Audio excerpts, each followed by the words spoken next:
में हम पढ़ेंगे कि वाटर और सॉल्ट को मेंटेन कैसे करते हैं, maintenance of water and salt. First of all, osmotic mean salt and water, and adjustment mean regulation and adjustment. कि हमने अब इसमें देखना है कि प्लांट्स में ऑस्मोटिक एडजस्टमेंट यानी कि इनको एडजस्टमेंट, इनकी रेगुलेशन कैसे होती है सॉल्ट और वाटर की।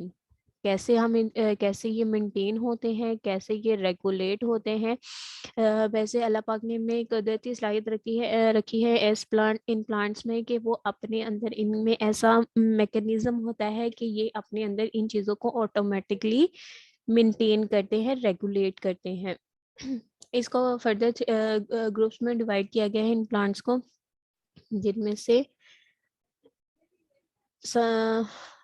okay, on the basis of available amount of salt and water and salt, plants are divided into three groups. इनको three groups में divide किया. Number one, hydrophytes.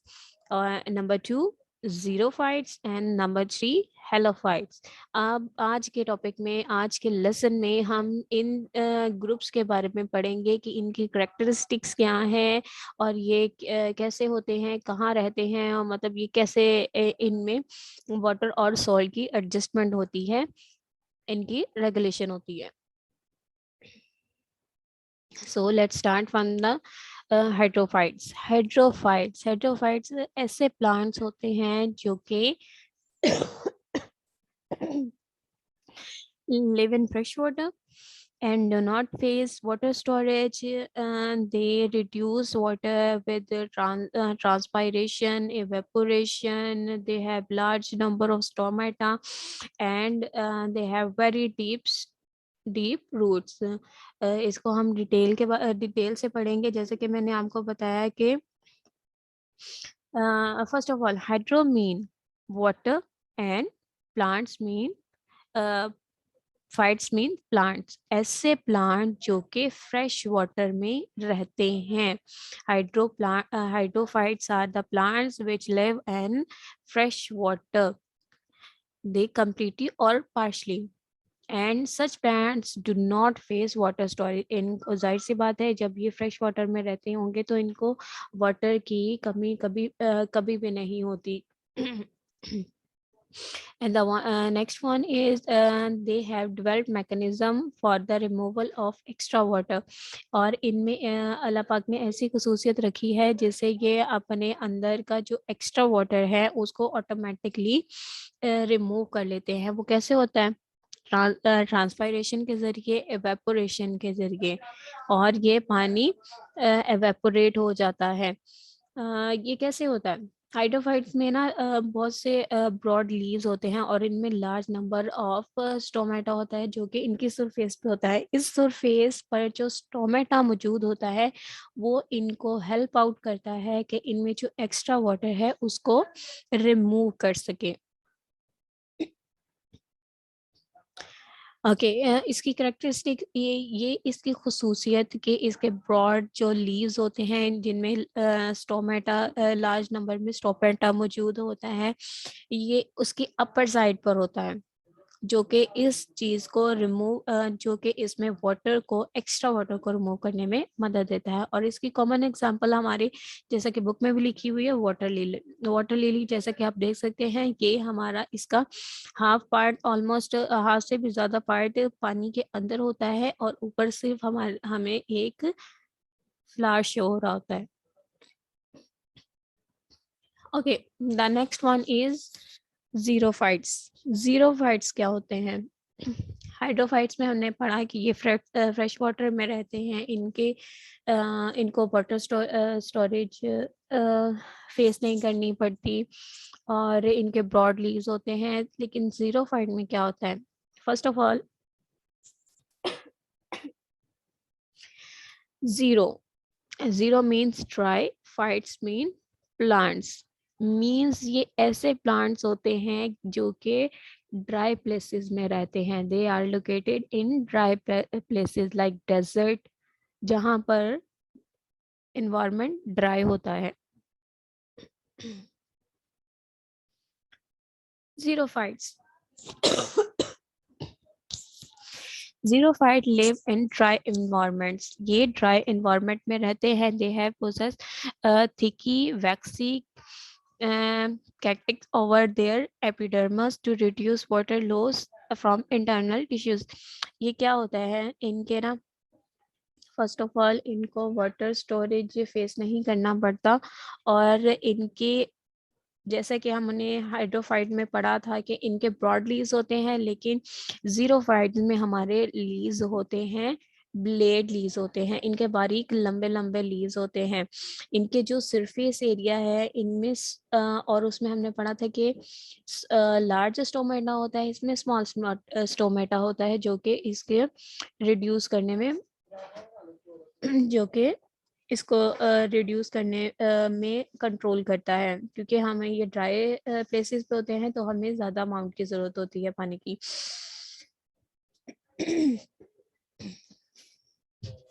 Small number of stomata होता है, lower epidermis होता है इनका. They have large deep roots, इनकी गहरी रूट्स होती हैं टू ऑब्जॉर्व वाटर, के वाटर को ऑब्जॉर्व कर सकें, क्योंकि ये डेजर्ट में रहते हैं, ड्राई प्लेसेस पे रहते हैं, तो इनको तो इनको ज़्यादा ज़रूरत होती है पानी की, पानी की कमी हो जाती है इनको, इसलिए वो इनकी ड्रीप्स रूट इनको हेल्प आउट करती हैं कि वो पानी को अपने अंदर अब्जॉर्ब कर सके. They have less number of stomata to reduce the rate of transpiration. Such plants have deep roots up to absorb maximum water from soil. This makes their stems or root wet, juicy, called succulent organ.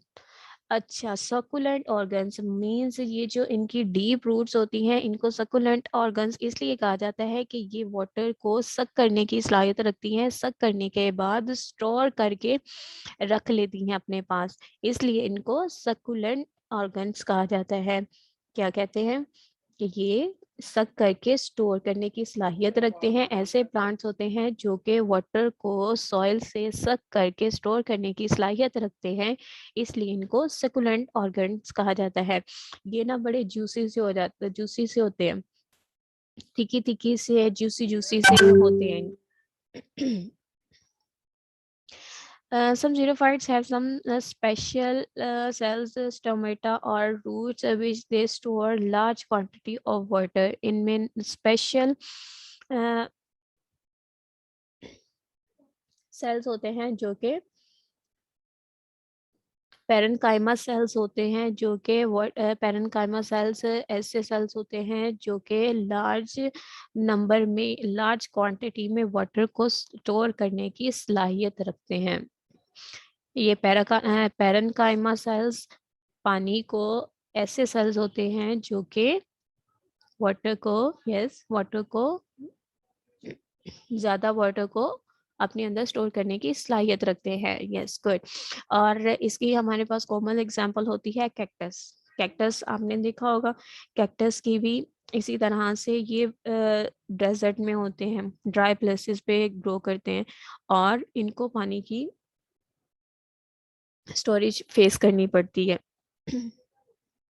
Plus इनके ना, ये देखें, जैसे कि इधर है इनके ना जैसे कांटे लगे हुए होते हैं, वैसे होता है इनकी, बारीक बारीक लंबे लंबे ब्लेड लीव्स होती हैं इनकी, और इसी तरह से ये भी हैं. जब हम इनको इनकी लीव से कट करते हैं तो अंदर से इनके जूसी सा, थिक सा मटेरियल निकलता है. ठीक है.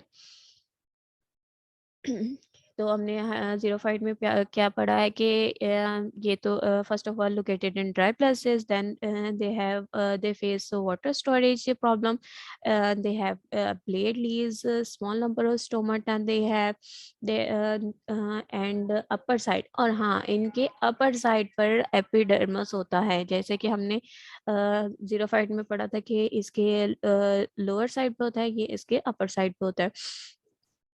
और इसमें पैरन काइमा सेल्स होते हैं जो कि वाटर को, लार्ज नंबर ऑफ वाटर को ऑब्जर्व करते हैं और उनको स्टोर करते हैं, और इनका कैसा होता है, स्टिकी सा मटेरियल होता है, इनकी सरफेस होती है. Okay, and the next plant is halophytes. So halo means salt and phytes mean plants. Phytes means ऐसे plants जो के salty water में रहते हैं, live in salty water like sea, oceans. Halophytes. Okay, halophytes live in seawater and are adapted to salty environment. Salts enter in the bodies of such plants due to their higher concentration in seawater. Seawater में ये ऐसे plants हैं जो कि sea water में रहते हैं, समुद्र में रहते हैं, और इनको पानी की कमी नहीं होती, और इनको पानी की भी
Okay, let's continue.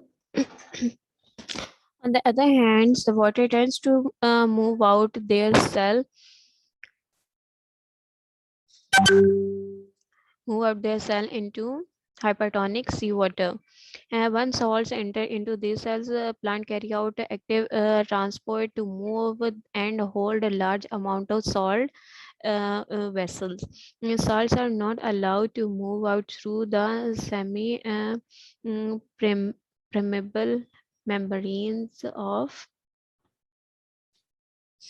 ओके, ये क्या होता है इसमें?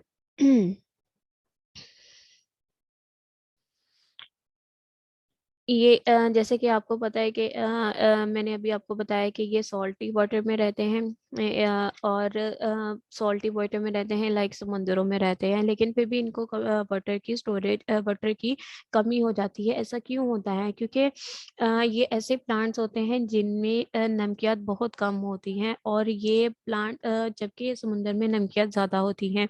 We can't see the drink water, हम अपना हम पी नहीं सकते उसको, उस पानी को, जबकि प्लांट्स को उसी चीज में रहते हुए उनको उस चीज को ऑब्जर्व करना होता है। जैसे कि देखिए, आप प्लांट एक एक प्लांट है सी वाटर में, उसके जो लोअर साइड होगी वो काफी सी वाटर काफी सॉल्टी होता है, जो लेकिन जो प्लांट की लोअर साइड होगी उसको हम क्या कहेंगे? हाइपरटोनिक। और जो प्लांट की अपर साइड होगी वो हमारी क्या होगी? हाइपरटोनिक। मतलब उसमें लेस अमाउंट होगी। जब वो पानी को ऑब्जर्व करेंगे तो पानी और उसमें क्या होता है, पानी तो उसमें स्टोर हो नहीं सकता, इसलिए वो नमकियात को अपने अंदर स्टोर कर लेते हैं, और जो पानी एक्स्ट्रा वाटर होता है उसको रिड्यूस कर देते हैं। तो एक टाइम ऐसा आता है जब वो उनमें सॉल्ट इतना ज़्यादा हो जाता है कि वो पानी को अपने अंदर अब्जॉर्ब करने की सलाहियत रखते हैं। सलाहियत तो शुरू हो जाती है जब वो उनमें वो सॉल्ट का लेवल इस हद तक पहुंच जाता है कि वो पानी को अपने अंदर स्टोर कर ले, तब वो उनकी स्टोरेज होना शुरू हो जाती है। और इसी तरह से जब उसको फील होता है कि अब पानी की स्टोरेज ज़्यादा हो गई है, तो वो अपनी किसको कम करेंगे? नमकियात को कम करना शुरू करेंगे, जिसकी वजह से पानी ऑटोमेटिकली रिड्यूस होना शुरू हो जाता है। अगर प्लांट्स में ज़्यादा सोल्ट हो जाए तो इसको पानी की कमी नहीं होगी। अगर प्लांट में नमकियात पानी में सॉल्ट ज़्यादा होगा तो उसको पानी की कमी नहीं होगी। इनका क्या काम होता है, ये वाटर को इनटेक करते हैं, सॉल्ट को इनटेक करते हैं और यस बॉडी में स्टोर कर लेते हैं। ये फिर एक्टिव एक्टिव ट्रांसपोर्ट क्या होता है, एक्टिव ट्रांसपोर्ट में यह होता है कि वो ना अपने अंदर प्लांट पानी को, सॉल्ट को फोर्सफुली अपने अंदर अब्सॉर्ब करते हैं, अब्सॉर्ब करने की करके रखते हैं ताकि इसको पानी की अब्सॉर्ब कर सके, पानी की स्टोरेज की पानी को कमी ना हो। और इस तरह से वो अपने अंदर पानी नमकियात को स्टोर करके अपनी पानी की कमी को दूर करते हैं। In this way water do not move out the cell, many sea grasses are included in this group. जैसे कि इन्होंने भी कहा है कि ये देखे फिर इस तरह से इन सेल्स के जरिए इनको वाटर की कमी महसूस नहीं होती। और हमारे पास जो ग्रास होती है समंदर के किनारे, ये जैसे कि आपके सामने पिक्चर्स भी हैं, इनको फिर क्या होता है, इस तरह से